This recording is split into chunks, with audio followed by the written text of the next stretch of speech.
2004ஆம் ஆண்டு சுனாமியில் தமிழகம் மிக கடுமையாக பாதிக்கப்பட்டது. 2004இல் சுனாமியில் தமிழகத்தில் மட்டும் 6065 பேர் இறந்தார்கள். 88 கிராமங்கள் நிலை குலைந்து அழிந்து போனது.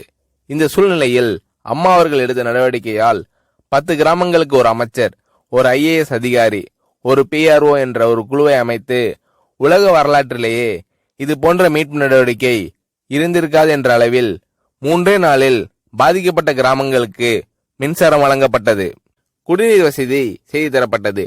இந்த மின்னல் வேக நடவடிக்கையால் அப்போதிருந்த இந்திய ஜனாதிபதி அப்துல் கலாம் மற்றும் அமெரிக்காவின் முன்னாள் அதிபர் கிளின்டன் ஆகியோரின் பாராட்டுகளை அம்மாவின் அரசு பெற்றது. அழுத கண்களை துடைக்கும் கரம் கொண்டவர் அம்மா அவர்கள். ஆண்டவன் யாரோ ஒரு நபர் மூலமாக வருவார். தமிழ்நாட்டிற்கு கிடைத்த தெய்வம் அம்மா அவர்கள். சுனாமியில் பாதிக்கப்பட்டவர்களில் 40 பேருக்கு 2 குழந்தைகளும் சுனாமியில் இறந்து விடுகிறது. அந்த 40 பேரும் ஏற்கனவே கருத்தடை ஆபரேஷன் செய்திருக்கிறார்கள்.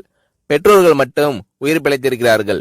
உயிர் பிழைத்தவர்களுக்கு இனி குழந்தை கிடையாது என்ற நிலையில் அவர்களுக்கு கருணைவு ஆபரேஷன் செய்து அவர்களில் பல பேருக்கு குழந்தை பிறந்து அந்த குழந்தைகள் இன்று பள்ளிக்கு சென்று கொண்டிருக்கிறார்கள். நாகப்பட்டினத்தில் அம்மா அவர்கள் மீனவர்களை சந்தித்த போது மீனவர்கள் கதறி அழுதார்கள். அவர்களிடம் அம்மா அவர்கள், நான் இருக்கிறேன், நீங்கள் கவலைப்படாதீர்கள், இழந்து போன உயிரை தவிர மீதி அனைத்தையும் நான் உங்களுக்கு தருவேன் என்று அவர்களுக்கு தேவையான அனைத்து உதவிகளையும் செய்து தந்தார் அம்மா அவர்கள்.